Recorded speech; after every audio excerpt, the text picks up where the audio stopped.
Assalamualaikum warahmatullahi wabarakatuh. Perkenalkan, nama saya Ade Perdana dengan NIM 200420069. Baiklah, pada kesempatan kali ini saya akan mempresentasikan tentang manfaat etika administrasi negara.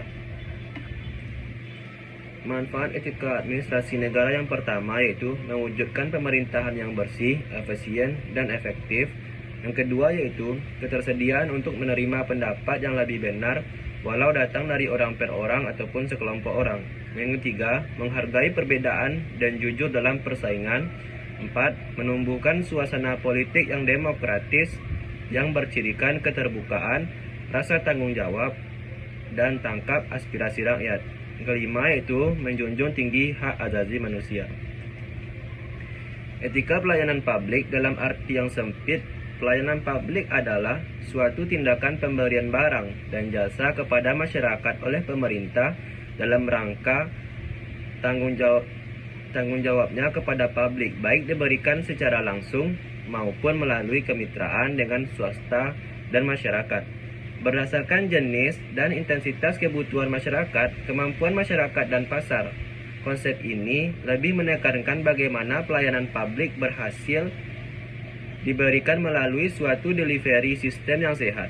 Pelayanan publik ini dapat dilihat sehari-hari di bidang administrasi, keamanan, kesehatan, pendidikan, perumahan, air bersih, telekomunikasi, transportasi, bank, dan sebagainya. Tujuan pelayanan publik adalah menyediakan barang dan jasa yang terbaik bagi masyarakat. Barang dan jasa yang terbaik adalah yang memenuhi apa yang dijanjikan atau apa yang dibutuhkan oleh masyarakat.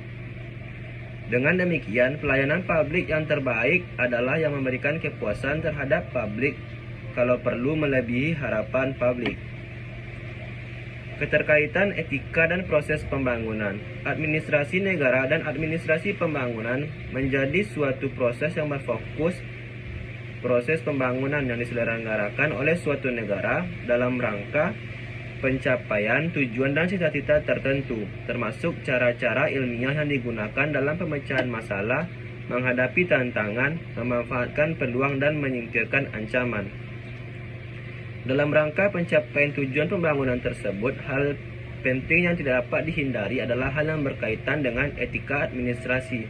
Dalam artian bahwa pelaksanaan administrasi negara dan administrasi pembangunan tidak hanya didasarkan pada prinsip efisiensi, ekonomi, dan administrasi, tetapi juga terkait dengan moralitas.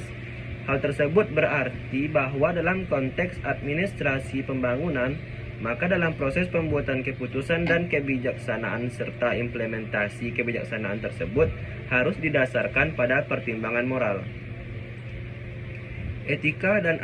Etika dan nilai-nilai moral harus diletakkan bersama-sama dengan pembangunan ekonomi, sosial, politik, dan budaya untuk memecahkan persoalan pembangunan. Etika dan nilai-nilai harus menjadi pertanyaan dalam teori, perencanaan, dan praktek pembangunan. Dalam artian perencanaan pembangunan harus mempertimbangkan nilai-nilai kemanusiaan. Pembangunan akan kehilangan makna jika mengorbankan kemanusiaan. Keterkaitan etika dan proses pembangunan. Yang pertama yaitu untuk memastikan proses pembangunan berjalan baik diperlukan etika dalam setiap tahapan pembangunan. Kedua yaitu etika digunakan sebagai landasan proses pembangunan dimulai. 3. Proses pembangunan merupakan langkah yang sangat sensitif sehingga diperlukan etika dalam setiap prosesnya untuk menghindari terjadinya kecurangan-kecurangan yang terjadi. Keempat, etika berkenaan dengan daya kritis atas pilihan-pilihan nilai atau tindakan yang didasarkan pada suatu nilai tertentu.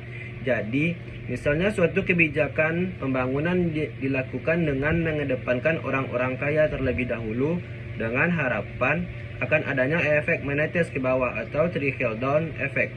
Di sini dapat diajukan suatu pertanyaan kritis, mengapa pendekatan itu yang dipilih? Nilai apa yang digunakan para pengambil kebijakan, dan seterusnya. Selanjutnya, etika pembangunan cenderung melihat pembangunan sebagai bidang multidisiplin di mana komponen teori dan praktik berjalin dalam berbagai cara. Jadi, paradigmanya mungkin tetap pembangunan, tetapi Alternatif pilihannya tidak pernah sama. Ketidaksamaan tersebut terjadi karena nilai-nilai yang dipegang oleh para pengambil kebijakan berbeda. Dan yang lebih penting bahwa konteks yang dihadapi masing-masing elit politik pengambil kebijakan juga berbeda. Ciri-ciri perencanaan yang dianggap baik yang pertama yaitu simple, sederhana dan mudah dimengerti. Yang kedua fleksibel. Rencana yang baik haruslah dapat menyesuaikan diri dengan keadaan yang selalu berubah-ubah. Ketiga, stabil, yaitu tidak perlu selalu mengalami perombakan dan perubahan. 4. Faktual, dibuat berdasarkan fakta-fakta yang ada dan diselaraskan pula dengan kejadian-kejadian yang akan timbul dalam tindakan pelaksanaannya. Kelima, rasional, yaitu dibuat atas dasar pemikiran yang sehat, ilmiah, dan dapat dipertanggungjawabkan. Selanjutnya itu continue, yakni dipersiapkan untuk tanda-tanda yang terus-menerus dan berkelanjutan. Selanjutnya dinamis, salah satu ciri perencanaan yang baik apabila sifatnya dinamis. Perencanaan dibuat dan dipersiapkan untuk memikirkan peningkatan perbaikan dan pembangunan dalam mencapai kemajuan dan kesempurnaan pada masa yang akan datang. Praktis dan pragmatis, artinya planning mampu dilakukan dan dicapai serta dapat mendukung program organisasi. Akurat, artinya dibuat secara terperinci dan mendetail dan dirumuskan segala aspek organisasi, tata kerja, metode kerja, penggunaan tenaga kerja, pembiayaan, jadwal waktu, target hasil dari sistem pengawasan. Yang terakhir yaitu sistematik, artinya suatu perencanaan itu dipandang baik apakah susunannya teratur baik. Baiklah, hanya sekian hasil presentasi dari saya tentang manfaat etika administrasi negara. Saya akhiri dengan Assalamualaikum warahmatullahi wabarakatuh.